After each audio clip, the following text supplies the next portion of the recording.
मैं उस पर ही पहले लॉजिक समझा दूँ पूरी, उसके बाद फिर आपको बताऊंगी। ऐड टू कार्ट में टेबल बनेंगे प्रोडक्ट और कार्ट की कैटेगरी का बना सकते हैं आप लोग। कैटेगरी इंसर्ट अब डिलीट हो चुकी, सिंगल एक लाइन में फायर बेस पे घर का काम कर रहा है, इसी घूम रहे दूसरे बना लिया और इंसर्ट अब डिलीट किया category, category insert update delete किया तुमने, इंसर्ट किया अपडेट भी हो गया, वो डिलीट लगा कैटेगरी और प्रोडक्ट। अच्छा, सबसे पहले हम अगर अपने सिनेरियो पे जाएं तो कैटेगरी इंसर्ट अपडेट डिलीट, इसी तरह प्रोडक्ट इंसर्ट क्या कर रहे हो तुम लोग, ढूंढ रहे हो क्या ढूंढ रहे हो? अभी लेक्चर देना तो कोई अटेंडेंस शीट पे अगर किसी ने प्रॉक्सी लगाई तो पकड़ के मारूंगी, बस जरा पूरे अटेंडेंस शीट खोली है यार। अच्छा, दूसरी चीज कि आप प्रोडक्ट इंसर्ट अपडेट डिलीट कर चुके हैं, सही है। अब प्रोडक्ट के टेबल के साथ जो आपने insert update delete admin dashboard पे किया है उसको फ्रंट एंड पे मंगाना है। फ्रंट एंड में जो आपकी चीजें शो होंगी, एक प्रोडक्ट के टेबल से प्रोडक्ट शो होगी, दो कलेक्शन मजीद बनेगी, एक कार्ट की और एक wish list collection.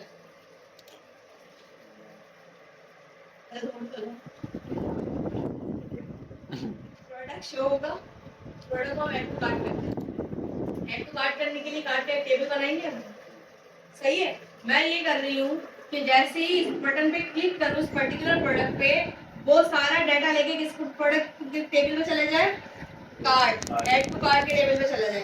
Add to cart temporary होता है, ऐड टू कार्ट टेम्परेरी होता है, जैसे ऑर्डर प्लेस हो जाएगा वैसे ही आप देखो ऐड टू कार्ट में क्या होता है, एक यूजर एक प्रोडक्ट, दुनिया के 1000 लोग ऐड टू कार्ट कर सकते हैं, तो ऐड टू कार्ट के टेबल में यूजर की आईडी भी होनी चाहिए ताकि पता चले ये जैद ने किया है या मुबीन ने किया है, सही है। कितनी क्वांटिटी है, टोटल बिल भी होना चाहिए ऐड टू कार्ट के टेबल में। एक चीज क्या होनी चाहिए कि अगर कार्ट में पहले से एग्जिस्ट है, ठीक है, if it is already exist in cart, if not then add it into cart. अगर पहले से ऐड टू कार्ट के टेबल में एक प्रोडक्ट मुबीन ने डाली हुई है तो उसके अंदर सिर्फ उसकी क्वांटिटी इंक्रीज होगी, बस पूरा का पूरा प्रोडक्ट दोबारा ऐड नहीं होगा। कार्ट का कलेक्शन बन गया, कार्ट के बटन आपने प्रोडक्ट पे क्लिक किया, जैसे ही प्रोडक्ट पे क्लिक करते हैं आप, वो पूरी डिटेल लेके प्रोडक्ट की कहाँ चला जाएगा, कार्ट के टेब कलेक्शन के अंदर। कार्ट के कलेक्शन के अंदर जाने के बाद यूजर आईडी का जाना जरूरी है, क्योंकि जो प्रोडक्ट आप कार्ट में डाल रहे हैं वही हनीफ भी डाल सकता है, वही जैद भी डाल सकता है, वही कला भी डाल सकता है, तो सबके प्रोडक्ट मिक्स हो जाएंगे ना, कोई किसी का भी प्रोडक्ट कर लेगा। तो अगर मुबीन का प्रोडक्ट मुबीन की आईडी के साथ जाए तो याद होगा ना, इस मुबीन की आईडी ने 5 प्रोडक्ट ऐड टू कार्ट किया है, समझ में आ रही है वाली चीज, यूनिकनेस रहेगी। तो जब जिस वक्त उसको डिस्पैच करना होगा या जिस वक्त उसको ऑर्डर प्लेस करना होगा वालिदा, तो क्या होगा वो कि आपके पर्टिकुलर मुबीन की आईडी से ही वो कार्ट में चला जाएगा। अब कार्ट में टेबल में जाने के भी 2 से 3 रीजन हैं। पहला रीजन क्या होता है, scenario number 1, add to cart के बटन पे क्लिक किया आपने, अगर वही वाला सेम प्रोडक्ट सेम यूजर की आईडी के साथ पहले से मौजूद है कार्ट के कलेक्शन के अंदर, तो उसमें सिर्फ क्वांटिटी बढ़ेगी, सही है, सिर्फ क्वांटिटी बढ़ेगी, पूरा पूरा प्रोडक्ट ऐड नहीं होगा। सेम वही उसी को दोबारा रिपीट कर रही हूँ। और अगर पहले से वो प्रोडक्ट नहीं है तो उस प्रोडक्ट की डिटेल कार्ट के टेबल में चली जाएगी। समझ में आई वाली बात? जब कार्ट अभी विशेष में नहीं आते, कार्ट के टेबल की बात करते हैं। ये वाला सिनेरियो क्लियर हो गया? मेरे पास 2 प्रोडक्ट और कार्ट के टेबल वही कलेक्शन को बोलते हैं। एक और कलेक्शन बना है ऑर्डर का। जैसे ही यूजर ने ऑर्डर में क्लिक किया, ऐड टू कार्ट वाले जो कलेक्शन था उसमें से सारा डाटा रिमूव करवा देंगे और ऑर्डर प्लेस वाले टेबल में इंसर्ट करवा देंगे यूजर आईडी के साथ कि किस यूजर ने इंसर्ट किया है ये डाटा। समझ में आई ये चीज? उसमें हम लोग जब हमारे कार्ड वेडिंग से डेटो में डेटा सारा आगे चला गया, आगे हमारे क्या मतलब कि अब मैं बता दी हूं आगे क्या एग्जांपल से 3 प्रोडक्ट लिया, 3 प्रोडक्ट आगे किसकी आईडी के अब साथ। मैं तुम्हें बता दी, देखो डॉट एंड में भी तुम लोगों को याद होगा एक ऑर्डर के भी 2 टेबल बनाए थे, एक डिटेल ऑर्डर और एक नॉर्मल ऑर्डर। नॉर्मल ऑर्डर के अंदर सिर्फ आपकी प्रोडक्ट की डिटेल आ रही थी कि इस बंदे ने ये प्रोडक्ट खरीदा है इतनी क्वांटिटी में। जो ऑर्डर डिटेल था उसमें टोटल बिल अमाउंट आ रहा था, घर का एड्रेस आ रहा था, शिपमेंट एड्रेस आ रहा था, यूजर की आईडी आ रही थी, ठीक है, और नंबर ऑफ टोटल क्वांटिटी आ रही है, यानी कि ऑर्डर आईडी जनरेट करके देना था। तो इन दोनों कीज को हमने फॉरेन की से जोड़ा था, तो यहाँ तो फॉरेन की का हिसाब नहीं है ना, हम क्या करते हैं डॉक्यूमेंट आईडी को उठा के पेस्ट कर देते हैं उसकी जगह पे। पूरा .NET वाली लॉजिक उठाई थी मैंने, ठीक है, और उसी को यहाँ पे पेस्ट किया मैंने, कोई अलग से लॉजिक नहीं बनाई। एक चीज जो उसमें ऐड की है वो है विश लिस्ट।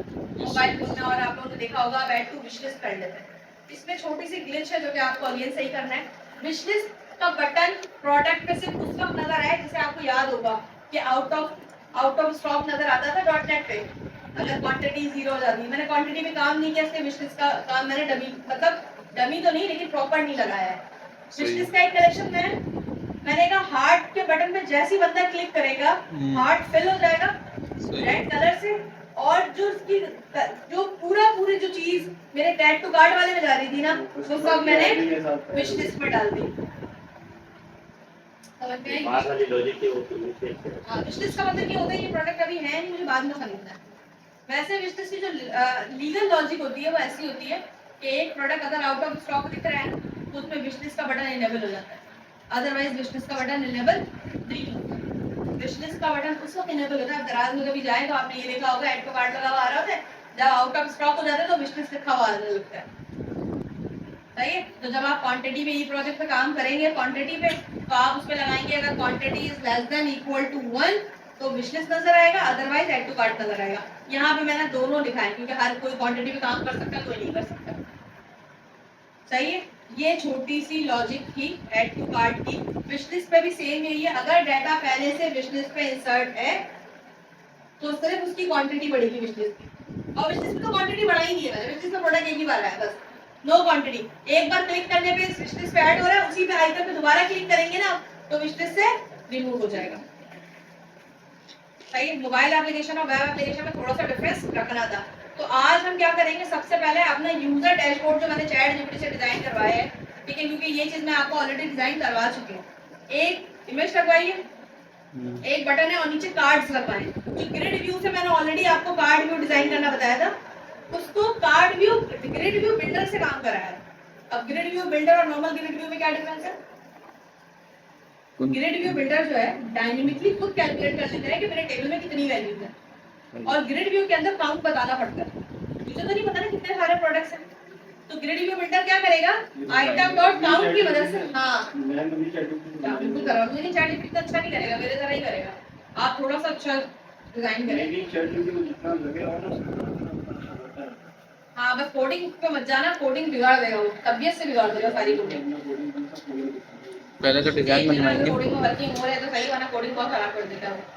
डिजाइन बनवाएंगे पहले, डिजाइन देख लो, डिजाइन बनवा सकते हो। डिजाइन मैंने तुम लोगों को बनाया है, grid view, list view, tab view, उसको अपनी कोडिंग देना और कहना कि मेरी इस कोडिंग पर डिजाइन बना कर दो, सही, वरना वो तुम्हारी कोडिंग बहुत खराब कर देगा। ठीक है, ग्रिड व्यू बिल्डर डायनेमिकली उठाता है, तो सबसे पहले हम अपना यूजर डैशबोर्ड रेडी करेंगे, ठीक है। उसके बाद उस प्रोडक्ट के ऊपर आइकन लगाएंगे ताकि हमें एक चीज समझ में आए कि आइकन काम क्या कर रही है।